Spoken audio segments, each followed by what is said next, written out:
This is Dead Cells. We're on Xbox Series X taking a look at this absolutely beautiful and simply stunning Roguevania type of experience where every single battle is a little bit different and the trials are always unique within this really hardcore, gripping, and just visually stunning experience. So there's not really anything too intense upgrade-wise. I mean, we're getting 1080p, 60 FPS.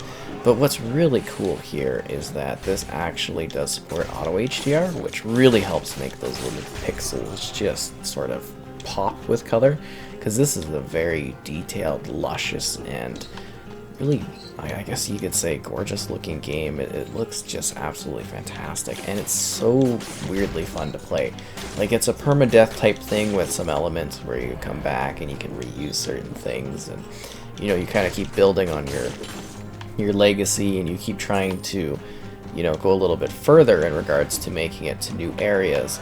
And then there's like a teleport system. You can go back to where you've been if you've made it to certain progress points. But yeah, it may seem like just sort of a basic area here, but as you progress, you'll end up going to more and more intense areas. There's like weird bogs, all kinds of different, quirky, strange, and desolate lands.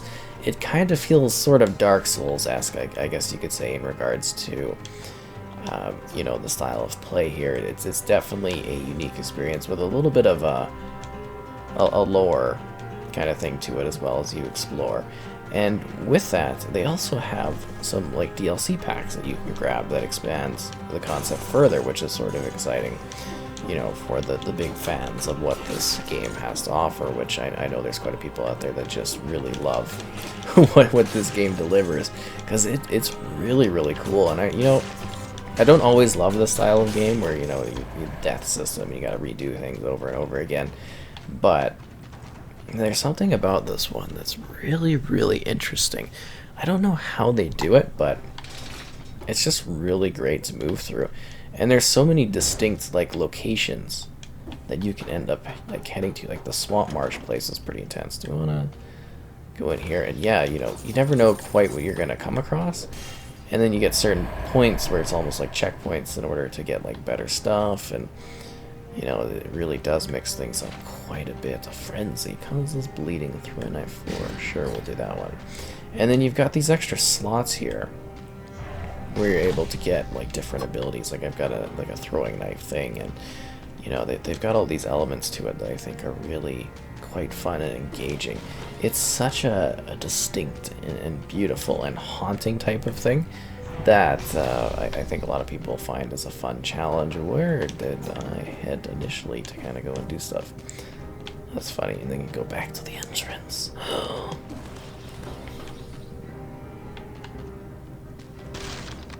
Ugh. Kill 30 enemies without taking damage. Let's challenge things. Yes, it's me. I'm back. Give me the upgrade. There we go.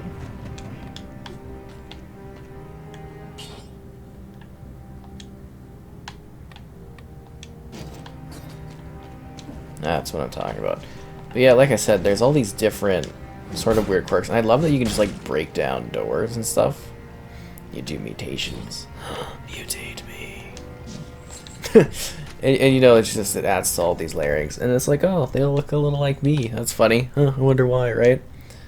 Because you do like the same sort of battles and you die over and over again, and you get like a little bit of a HP thing back to the toxic sewers. And you know, it loads pretty fast. And like I said, you keep doing this thing over and over again, facing off against different challenges, going to different areas, seeing unique creatures, and perhaps some bigger surprise things along the way too that would give you a run for your money. I guess I gotta hold this to heal because I'm gonna die there. Jeez, I can't believe I almost died from like that thing right on the ground. It's not even that intense of an enemy. And there's so many different like regions, and like I said, you know, every playthrough is kind of a little distinct. Like you get a little bit more, I guess you could say, familiar with the layouts and stuff in regards to like the types of environments you're going through, but you're never going to be quite sure what is going to be lurking there, how it's going to be set up. And that kind of keeps it a little bit fresh, so you can play it over and over and over again and face death multiple times and not necessarily feel too bored.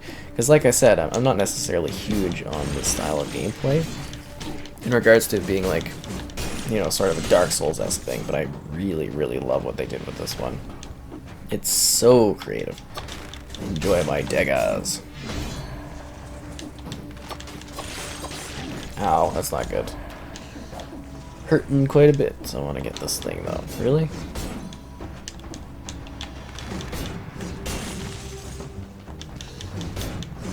Crazy scorpion monsters, am I right? They always get you when you're least expecting it. Ooh, jeez. But yeah, the fun challenge of it is just kind of making your way through, trying to figure things out, and then becoming slightly better at it so that you can make it a little bit further than last time. And you're still going to get those moments where it's like a bit of a steep challenge where you're like, oh, am I ever going to be able to make it through this? And I think that's kind of fun. Ooh, that was close. And such a range of enemies too. That's a big thing about this one is, you know, the enemies are so dynamic. You can find little hidden secrets too. There's lots of little spots that might surprise you along the way. Ooh, look at that. Oh, I've died. Oh no, we lost 15 cells. What will we do? And then you just jump back into it.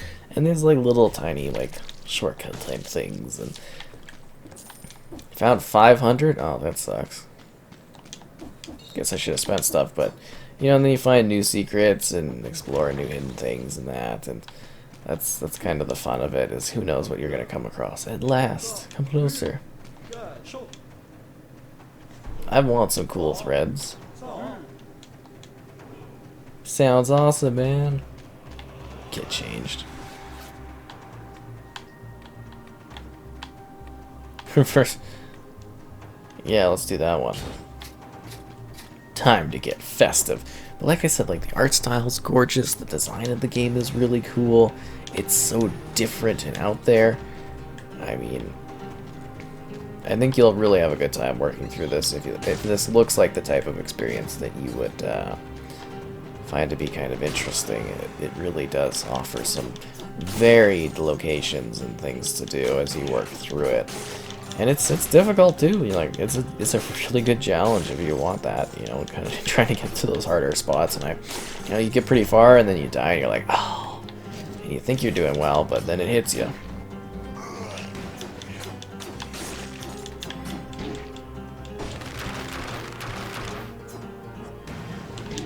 Oh, this guy is a real problem there. I guess I gotta get behind him. I thought I could just shoot him up.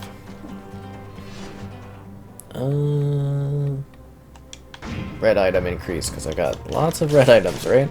And the color coding system. Oh, this game's such a delight. I always forget how great this one is, and then I go back and play it a little bit, and I'm like, ah, yeah, this feels fantastic. Oh, jeez. Yeah, I wish there were more similar titles like this, because it really hits the mark. Those shield guys are giving me a hard time right now. Kebab, thank you, that helps a lot. They tend to be a little bit more kind to you at the beginning of the game, and then, you know, once stuff gets really intense, you're like, oh, what am I doing now? Oh, I can't believe I died already, right? That's crazy. Like, I literally just died, and then I died again, but that's the point of it. That's why there's so many of your dead bodies at that one spot. Because you're all about death. We'll take the crazy bow. And let's go. I love how every part of this is like filled to the brim with details too. And I hope you've been seeing that, like, seriously, like this playthrough, entirely different from the last playthrough, entirely different from the next one, and the weapons you get, and the challenges you face, always unique. And I mean, you can do a little bit more of a pacifist thing too. You don't have to necessarily like run right into these guys and die and stuff, but you can move out of the way. You can be sneaky to a degree, but you do eventually have to do some sort of level of conflict with your enemies. Oh, it's gonna be opened elsewhere? Unbelievable. It's one of those figure it out kind of things, which is always tiring. Anyways, I hope you enjoyed this look at this incredibly great and unique title that I think is definitely worth checking out if you have not seen this sort of thing in action before, because it is a blast of a game. Wah!